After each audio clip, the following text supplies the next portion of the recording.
Marcus Chen's boots echoed through the empty corridors of Facility Deep 6, each step a reminder of his solitude in the vast underground complex.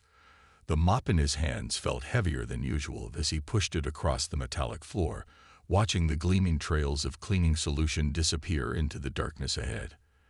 After 15 years of maintaining these halls, he thought he'd seen every corner of this classified installation. He was wrong. The notification on his tablet had seemed routine enough. A leak reported in Section 7B, Sublevel 12. But as he descended in the service elevator, past the usual research levels, something felt different. The air grew colder, carrying an ancient stillness that made the hairs on his neck stand up. "Control, this is Chen," he spoke into his comm unit, confirming location of reported leak. Only static answered. Strange. The comms never failed down here. The facility's systems were state-of-the-art, designed to maintain communication even in the deepest sections. Marcus checked his tablet again, frowning at the flickering screen. The temperature reading showed -15 degrees Celsius and dropping. The elevator doors opened to reveal a corridor, unlike any he'd seen before. The walls weren't the usual sterile white or industrial gray, but carved with intricate patterns that seemed to pulse with a faint, bluish light. His breath fogged in front of him as he stepped forward, drawn by curiosity, despite his growing unease. "This wasn't in the orientation," he muttered, running his gloved hand along one of the carved walls. The patterns shifted under his touch, like ripples in a pond, and a low hum vibrated through the floor. The leak report had led him to a massive circular door at the corridor's end, its surface covered in similar markings. As he approached, the patterns began to glow brighter, responding to his presence. Marcus knew he should call it in, wait for clearance, follow protocol. But something about this place pulled at him, like a half-remembered dream. The door opened with a pneumatic hiss before he could even touch it, revealing a vast chamber that defied logic. The ceiling stretched up into darkness, and in the center, suspended in a column of crystalline ice, floated something impossible. It was humanoid but massive, easily 30 feet tall. Its body seemed to be made of living crystal, with patterns of light flowing beneath its transparent surface like liquid starlight. Multiple arms were frozen in various poses, and what appeared to be wings or fin-like appendages sprouted from its back. Marcus stood transfixed, his mop forgotten at his feet. The creature, there was no other word for it, was clearly artificial, yet somehow alive. As he stared, he could have sworn he saw its eyes move behind the ice. "This is why they need janitors with top-secret clearance," he whispered to himself, trying to inject some humor into the situation. But the joke fell flat in the oppressive silence of the chamber. A drop of water hit the floor near his feet, then another. The ice was melting. Marcus backed away, finally remembering his training. This was clearly above his pay grade. He needed to alert the facility directors, get a containment team down here, follow emergency protocols. But as he turned to leave, a voice echoed through his mind, stopping him in his tracks. "Wait." The voice wasn't sound. It was pure thought, bypassing his ears entirely and resonating directly in his consciousness. Marcus turned back slowly, his heart pounding. The creature's eyes were definitely open now, glowing with an intense blue light that matched the patterns on the walls. "You have awakened me," the voice continued in his mind. "After 50,000 years, the ice grows thin. The time approaches. I'm just the janitor," Marcus managed to say, his voice shaking. "I should get Sumyon." "You are exactly who is needed, Marcus Chen." The patterns recognize worthiness, not rank. They led you here. The ice was cracking now, loud reports echoing through the chamber like gunshots. Warning lights began to flash in the corridor behind him, and distant alarms wailed to life. "They will come soon," the voice continued, urgent now. "Those who think they control this facility, but they do not understand. The threat approaches, and I must prepare humanity. Will you help me, Marcus Chen?" Marcus looked at his tablet, now flashing with security alerts and evacuation orders. He could hear boots thundering down distant corridors, armed teams mobilizing. In moments, this chamber would be swarming with soldiers and scientists, all trying to contain what he had discovered. But the creature's words echoed in his mind, carrying with them fragments of images, vast ships crossing the gulf between stars, worlds burning, and a darkness spreading between galaxies. Whatever was frozen here, it had been waiting for a reason. The facility's lights flickered, and Marcus made his choice. He stepped forward, towards the cracking ice, as Cathraxis, he somehow knew its name now, reached out one crystalline hand in greeting. The ice shattered, and everything changed. The ice exploded outward in a crystalline shower, forcing Marcus to shield his face with his arms. When he lowered them, Cathraxis stood free, towering above him in the chamber, water cascading off its translucent form. The creature's body pulsed with internal light, casting shifting shadows across the ancient walls. Security breach in Section 7B. All personnel evacuate immediately. The facility's AI blared through suddenly active speakers, its mechanical voice tinged with something almost like fear. Red emergency lights painted the chamber in crimson hues, creating rainbow refractions through Cathraxis' crystalline body. They come with weapons. Cathraxis' thoughts resonated in Marcus's mind. But they cannot be allowed to interfere. There is too little time. The sound of boots on metal grew closer. Marcus could hear tactical teams coordinating their approach through the corridors. His security clearance had taught him the facility's response protocols. Within minutes, the entire chamber would be flooded with containment foam and electromagnetic suppression fields. "What do you mean, too little time?" Marcus asked, surprised by the steadiness in his voice. "What are you?" Instead of answering with words, Cathraxis extended one massive hand toward Marcus. "Let me show you." Marcus hesitated for only a moment before reaching up. The instant his fingers touched the crystalline surface, his consciousness exploded with visions. He saw vast cities of crystal and light, floating in the void between stars. He witnessed beings like Cathraxis, the Luminari as they called themselves, shepherding younger civilizations, teaching them to harness the fundamental forces of the universe. But then came the Void Harvesters, massive entities that devoured light and life itself, reducing entire galaxies to darkness. The Luminary had fought them, using their mastery of crystalline technology to create weapons and defenses. But the Harvesters were relentless, endless. World after world fell into darkness. In desperation, the Luminary created facilities like this one across countless planets, seeding them with guardians who would awaken when needed. "The Harvesters," Marcus whispered as the visions faded. "They're coming here. They approach your galaxy now," Cathraxis confirmed. "This facility is more than a prison. It is a fortress, a weapon, waiting to be activated. But it requires both of us. My power, your humanity." The chamber doors burst open. A tactical team in black armor poured in, weapons raised. Behind them came Dr. Sarah Wells, the facility's director, her face pale but determined. "Step away from the anomaly, Mr. Chen," she ordered, her voice sharp with authority. "You don't understand what you're dealing with." "With respect, Doctor," Marcus replied, surprising himself with his boldness. "I don't think you do either." The soldiers' weapons hummed as they powered up, but Cathraxis remained motionless, observing them with what seemed like sad amusement. "They cannot harm me," its voice echoed in Marcus's mind. "But their interference could doom this world."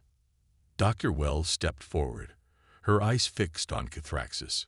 "We've studied the markings in this chamber for decades. We know you're some kind of weapon. Whatever's coming, we can handle it ourselves." "Show them," Cathraxis urged Marcus. "Show them what you saw." Understanding flooded through Marcus. He stepped forward between the soldiers and Cathraxis and held out his hands. "Dr. Wells, please, let me show you the truth." "Stand down, Chen," she warned, but curiosity flickered in her eyes. The markings on these walls, Marcus said, gesturing around them. They're not just decorative. They're a warning. This facility isn't just a containment site.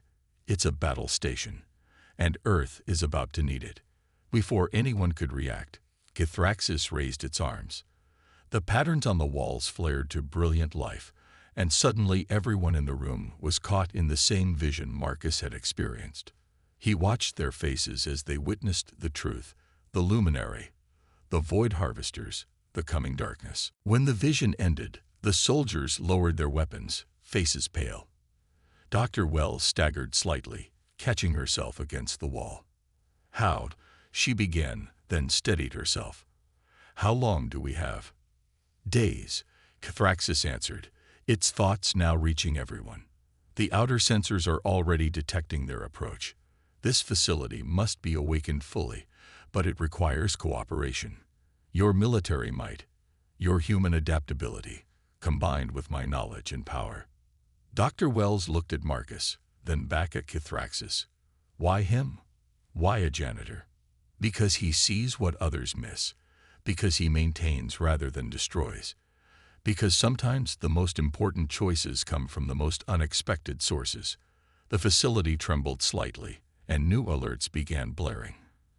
Dr. Wells's tablet lit up with urgent messages. She read them, her face growing graver by the second. "Multiple objects just appeared at the edge of the solar system," she announced. "They're like nothing we've ever seen. And they're accelerating toward Earth." "The harvesters come," Kithraxis declared. "Now you must choose. Will you fight alone and fall, or will you join with me and stand a chance?"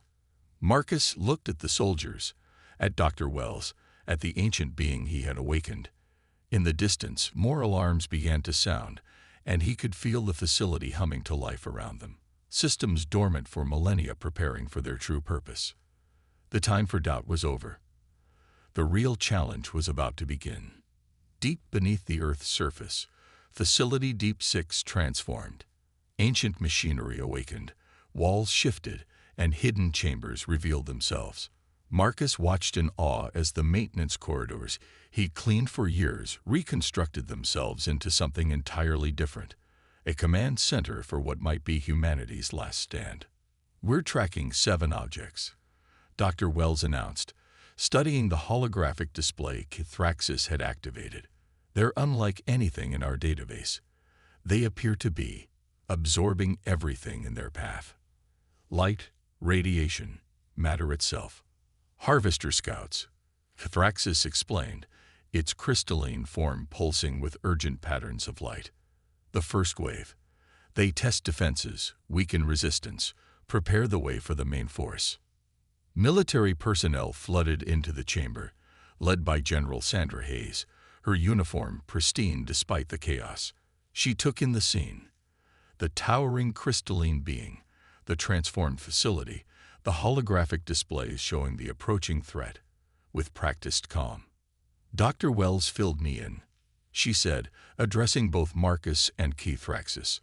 "Assuming we believe all this, what exactly are we dealing with?" Instead of answering directly, Kithraxis raised one massive hand. The holographic display expanded, showing Earth's solar system. 7 dark spots moved through it, leaving trails of nothingness in their wake. Stars simply vanished where they passed. The void harvesters do not conquer or destroy. They consume. They feed on energy itself, on light and life and consciousness. They are entropy given purpose, hunger given form. "And this facility," General Hayes pressed, "what exactly is it capable of?" "Show them, Marcus," Kithraxis urged. "You understand now. You can feel it." Marcus stepped forward, surprising himself. He could feel it, the facility's systems connecting, synchronizing. Through his brief contact with Kithraxis, he had gained an intuitive understanding of its purpose. "It's a nexus point," he explained, his voice growing stronger. "One of many spread across the galaxy. Together, they form a defense network. This facility isn't just a weapon. It's a key. It can channel energy on a massive scale, create barriers the harvesters can't breach. But there's a catch, isn't there?" Dr. Wells intuited, watching Kithraxis carefully. Otherwise, why wait until now? The system requires balance. Kithraxis confirmed. My kind's power combined with human consciousness.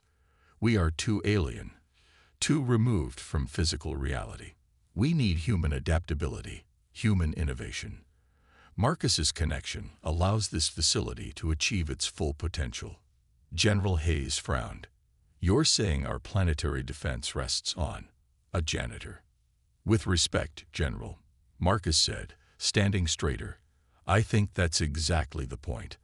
I know every inch of this facility.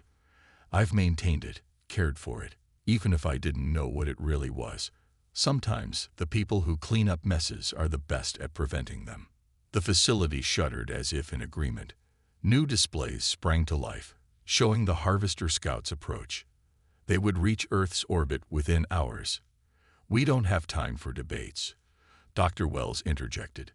General, we need your authorization to coordinate global defenses. Mr. Chen. Marcus, we need you to work with Kithraxis. And Kithraxis, we need everything you can tell us about fighting these things. There is one more thing, Kithraxis added, its mental voice grave. The connection required. It has a price. To channel the facility's full power, to create the defensive network, the human consciousness involved must be willing to sacrifice everything. The chamber fell silent. Marcus felt all eyes turn to him as the implications became clear. You mean whoever connects with you, he said slowly, might not survive. The chance of survival is minimal, Thraxis confirmed. The human mind was not designed to channel such energies. Even with my protection, the strain would be severe. General Hayes stepped forward. We can't ask a civilian to. You're not asking, Marcus interrupted. I'm choosing. He looked around the chamber, at the facility he had tended for so long. This place, it's been my responsibility for 15 years. I may just be the one who keeps it clean, but that matters. This is my post, and I'll defend it. The displays showed the harvesters growing closer. Their passage through the asteroid belt left a void in space itself, a darkness that consumed everything it touched. There is no shame in refusing, Kithraxis offered. Another might be found in time, but not in time to stop them, Marcus finished. He squared his shoulders, facing the ancient being. I've spent my life cleaning up after others, making sure things work like they're supposed to. Maybe this is why. Maybe everything led to this. Dr. Wells touched his arm. Marcus, please think about this. You don't have to. Yes, I do. He smiled slightly. Someone has to clean up this mess too. The facility's lights pulsed, and new alarms began to sound. The harvesters had crossed Saturn's orbit. Time was running out. Marcus took a deep breath and stepped toward Kithraxis. What do we need to do? The crystalline being's internal light patterns shifted, forming complex geometries. We merge our consciousness. Your understanding of this facility, my power to activate it. Together, we awaken the defense network. But once begun, we cannot stop until the threat is eliminated. Or until we are, Marcus added quietly. He turned to Dr. Wells and General Hayes. Get everyone ready. Coordinate with other governments. When this starts, everything changes. As the military personnel rushed to their positions, and Dr. Wells began establishing communications with other facilities worldwide, Marcus faced Kithraxis. The being's massive crystalline hand reached down toward him. Are you certain? It asked one final time. Marcus thought of the facility, of Earth, of all the lives depending on what happened next. He reached up. Let's clean house. The moment Marcus's hand touched Kithraxis' crystalline form, the world dissolved into pure energy. His consciousness expanded beyond the confines of his body, merging with both the ancient being and the facility itself. Every circuit, every power conduit, every defense system became an extension of his awareness. Hold steady. Kithraxis' thoughts merged with his own. The integration is beginning. Through their shared vision, Marcus watched as the void harvesters approached Earth. They were beautiful in their terrible way. Massive black forms that bent light around them, trailing streams of consumed energy like dark auroras. The scouts had split into a formation that would envelope the planet. "My God," General Hayes's voice seemed distant now. "They're surrounding us." Marcus/Cathraxis raised their joined consciousness, reaching out through the facility systems. Buried power cores, dormant for millennia, surged to life. The chamber's walls became transparent, revealing layers of crystalline technology that had always existed beneath the mundane surface. The network activates. They spoke in unison, their voices resonating through the chamber. But the other nodes are silent. Earth stands alone. Dr. Wells's fingers flew across her console. Energy readings are off the scale. Whatever you're doing, it's working. But Marcus's vital signs. Pain lanced through Marcus's body as the power flow increased. He could feel his physical form struggling to contain the energies coursing through it. Cathraxis' presence helped stabilize him. But they both knew it was only temporary. "Harvester vessels entering lunar orbit," someone announced. They're consuming the moon's mass." Through their linked consciousness, Marcus understood the harvester's strategy. They would strip away Earth's defenses one by one. The moon, the magnetic field, the atmosphere, until nothing remained but a dead rock ready to be devoured. No, Marcus thought, his determination merging with Cathraxis' ancient power. Not this time. Not our world. The facility's main reactor core pulsed with blinding light. Energy conduits that had laid dormant for thousands of years blazed to life, channeling power up through the Earth's crust. Above ground, massive crystalline towers erupted from hidden bunkers worldwide, their surfaces gleaming with the same patterns that marked Cathraxis' form. The main harvester fleet emerged from fold space like a tear in reality itself. Massive vessels that dwarfed their scout counterparts, each one large enough to engulf entire continents. Their arrival dimmed the sun, casting Earth into an artificial twilight as they began to position themselves for the final assault. Inside Facility Deep 6, Marcus's consciousness flickered between his failing physical form and his merged state with Cathraxis. Blood now flowed freely from his nose and ears, and his skin had taken on an almost translucent quality, threads of crystal-like energy pulsing beneath the surface. Multiple harvester capital ships detected, General Hayes reported, her voice tight with controlled fear. They're deploying some kind of energy web around the planet. Through their shared vision, Marcus and Cathraxis watched as dark tendrils of void energy began to weave between the harvester vessels, forming a net that would ultimately consume the Earth's entire energy field, including all life on the planet. The final protocol must be initiated, their merged voice echoed through the chamber. But first, a truth must be shared. Dr. Wells looked up from her console, her face drawn with concern.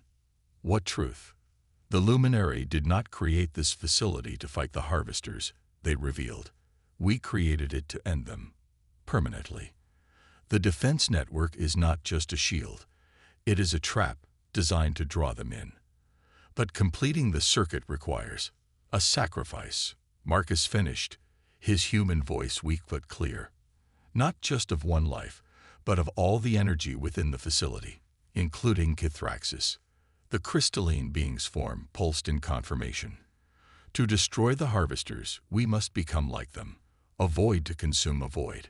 The facility will channel their own consumed energy back into their fleet, creating a cascade that will end their threat forever.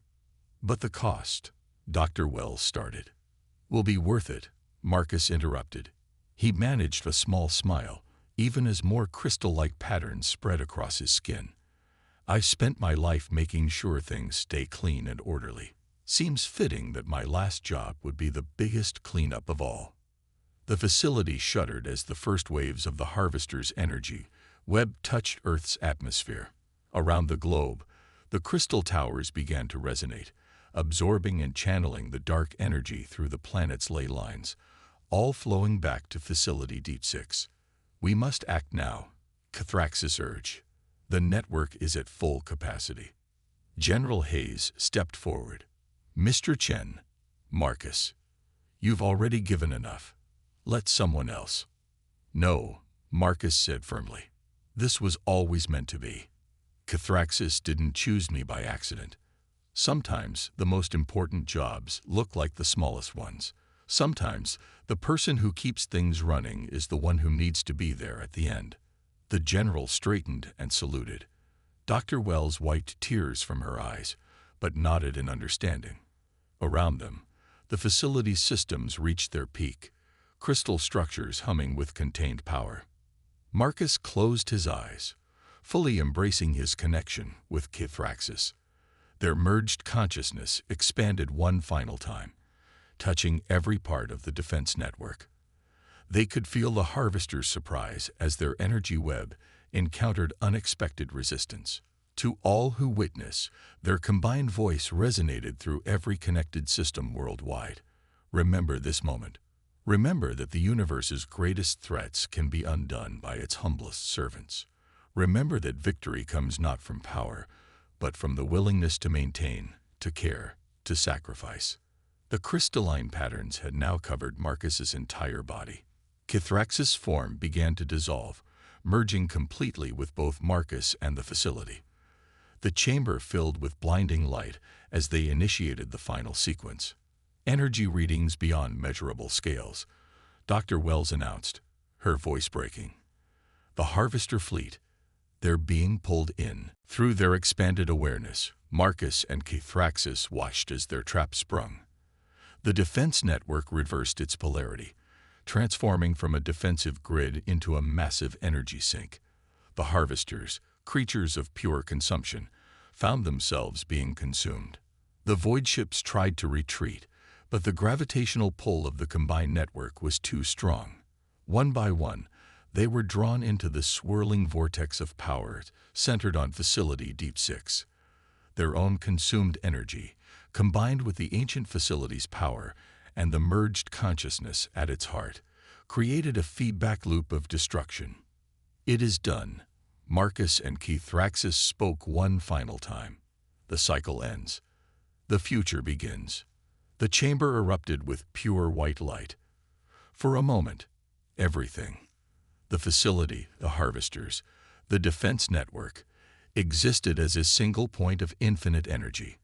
Then, with a silence more deafening than any sound, it collapsed in on itself. When the light faded, the Harvester fleet was gone. The defense network towers worldwide had crumbled to crystalline dust, and in the chamber of Facility Deep 6, where Marcus Chen had once stood, there remained only a small, perfectly formed crystal, pulsing faintly with inner light. Dr. Wells carefully picked up the crystal, its surface warm to the touch. Within its facets, she could almost see patterns moving, like thoughts caught in amber.